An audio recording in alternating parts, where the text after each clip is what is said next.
Ini ada Arabic shawarma ayam, ini Arabic shawarma daging. Semua combo yang korang perlu makan shawarma ada dalam ni. Untuk ayam RM15, untuk daging RM19. Iha. Special apa sini bang? Sini special shawarma ayam RM9. Tapi yang lagi kilo menu Arabic shawarma set.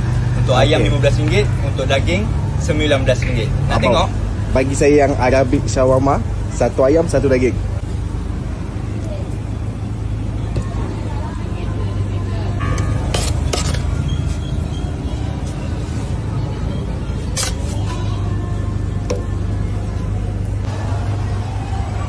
Kalau dalam Arabic shawarma daging kita pakai daun ketumbar dengan bawang. Memang lain sikit daripada kedai lain, tapi rasa dia akan jadi sangat unik lah. Dia ada kick lebih lah. Dia ada kick lebih, rasa sangat unik. Kita pun pakai sos, bukan macam kedai Arab biasa. Kita pakai 4 jenis sos. Yang abang tengah tengok sekarang ni adalah Arabic sauce. Yang base dia adalah sisam, bijan. Next kita akan letak sos yang kegemaran orang Melayu lah. Tak lari, dia ada pedas sikit, dia ada manis sikit. Of course, sos cili kita letak dekat dalam ni. Ini yang kita order, jadikan rasa tekak Melayu punya.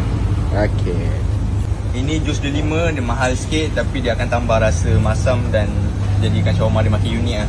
Lengkap tiga-tiga rasa ada, manis, masam, masin.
Waktu operasi pula kita start daripada pukul 2 petang sampai 10 malam baru kita tutup. Hari-hari kita buka?